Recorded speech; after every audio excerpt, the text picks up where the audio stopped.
প্রেমিককে সাথে নিয়ে স্বামীর উপর প্রাণনাশী হামলার অভিযোগ। স্ত্রী প্রেমিক দুজনেরই যাবজ্জীবন সাজা।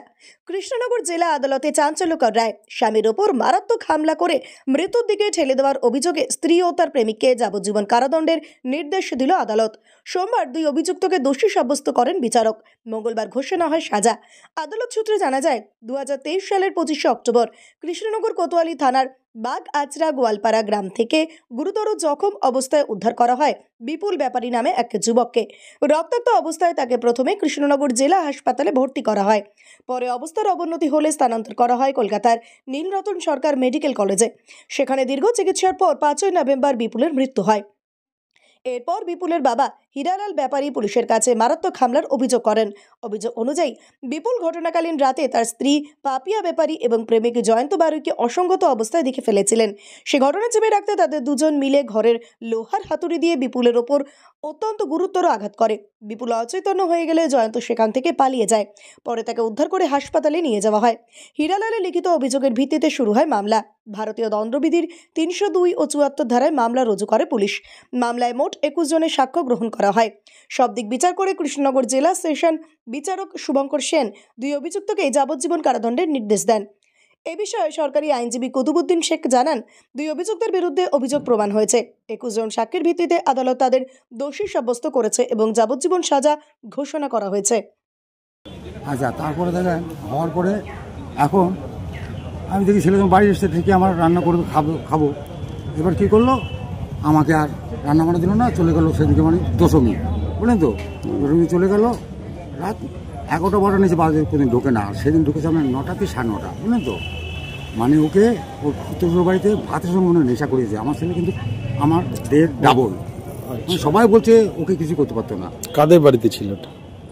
ছিল পুজোর মধ্যে, গ্রামে তো দুর্গা পূজার মোটটায় ওই পুজোয় ছিল। ওর ক্লাবের সদস্য আবার। এবার ওখান থেকে ও মানে বাড়িতে এসছে। বাড়িতে আসার পরে বৌমা আমাকে 3খানা রুটি দিয়ে আসলো। এবার চিন্তা করে দেখেন, ঘরে একটা লাইট, বাইরে একটা লাইট, ঠিক আছে। এবার যেন ঘরের লাইটটা বাইরের লাইটটা বন্ধ না করে একটা লোক ঢুকতে পারে, গেটটা খুলে দিয়েছে। ও ঠিক আছে বলেছে, আমি তো ঘরের মধ্যে একা একা, বউ আমার বউ বাড়ি নেই।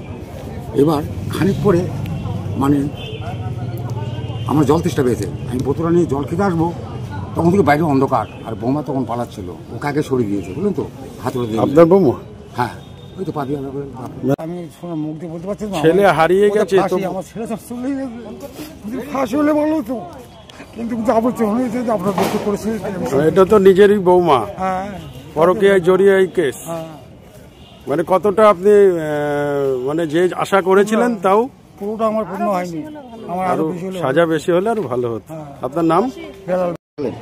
কোতোয়ালি থানার কেস, ঠিক আছে। গোয়ালপাড়া বলে একটা গ্রাম, বাগাসরা, গোয়ালপাড়া, আন্ডার PS, কোতোয়ালি। আসামি হচ্ছে জয়ন্ত বারুই আর পাপিয়া ব্যাপারী ওরফে বিশ্বাস। আর যাকে মার্ডার করেছে সে হচ্ছে বিপুল ব্যাপারী, পাপিয়া ব্যাপারীর স্বামী, ঠিক আছে তো। কত তারিখ? হ্যাঁ বলছে 26/10/23 তারিখে ঘটনাটা ঘটেছে। 26/10/23 তারিখ রাত্রে 9টার সময়, না 25/10/23 তারিখে 9টার সময়, 25/10/23 তারিখে 9টার সময় হীরালাল ব্যাপারী, ওই যে ডিসিজ বিপুল ব্যাপারীর বাবা, ও একটা অভিযোগ করেছিল যে 18 বছর আগে বিপুল ব্যাপারীর সাথে আসামি পাপিয়া ব্যাপারীর বিয়ে হয়। বিয়ের পর সংসার করাকালীন সন্তানাদিও হয়। তারপরে জয়ন্ত বারুইয়ের সাথে পাপিয়া ব্যাপারীর একটা অবৈধ সম্পর্ক হয় এবং জড়িয়ে পড়ে। হ্যাঁ, ওটা দীর্ঘদিন চলে। হীরালাল ব্যাপারী ওই বিপুল ব্যাপারীর বাবা ও নিষেধ করে, তা সত্ত্বেও বৌমার পাপিয়া ব্যাপারী শোনেনি। তারপরে ওই 25/10/23 তারিখে জয়ন্ত বারুই বলছে বিপুল ব্যাপারী বাইরে ছিল। ও বাড়ি এসে দেখে যে ওই পাপিয়া ব্যাপারী এবং জয়ন্ত বারুই এরা দুইজন ওখানে করছে, হ্যাঁ, কম্প্রোমাইজ পজিশন আছে। তারপরে ও জড়ি ধরে ওকে ধাক্কা মেরে ফেলে দেয়। ধাক্কা মেরে ফেলে দিয়ে ঘরে একটা হাতুড়ি পেয়েছিল,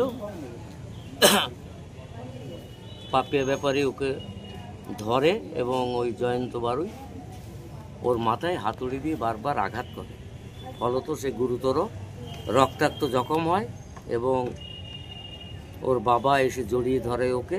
তারপরে লোকজনকে ডেকে শক্তিনগর হসপিটালে নিয়ে যায়। সেখান থেকে এনআরএস হসপিটালে নিয়ে যায় কলকাতায়। 5/11/23 তারিখে সেখানে মারা যায়। এই কেসে তদন্ত করার পর দারোগাবাবু 302(34) ধারায় চার্জশিট দাখিল করে। ডিস্ট্রিক্ট সেশন জজই মামলাটা চলে। 21 জন সাক্ষীকে আমি সাক্ষী কমপ্লিট করেছি। তারপরে আর্গুমেন্ট হলো আজ গতকাল 24/11/25 তারিখে দুজনকে দোষী সাব্যস্ত করলো 302 এবং 34 ধারায়, এবং আজকে সেইটা ইমপ্রিজনমেন্ট ফর লাইফ দিল এবং 10,000 টাকা প্রত্যেকে জরিমানা, ওনাদের আরও 6 মাস। কোন কোর্ট কোন সাহেব? ডিস্ট্রিক্ট সেশন জাজ নদিয়া শুভঙ্কর সেন। সেশন জাজ নদিয়া শুভঙ্কর সেন। অনাদায়ী কিছু আছে? অনাদায়ে 6 মাস দিন। আচ্ছা, আমি কুতুবুদ্দিন বিশ্বাস, পাবলিক প্রসিকিউটর, কৃষ্ণনগর জাজেস কোর্ট, APP।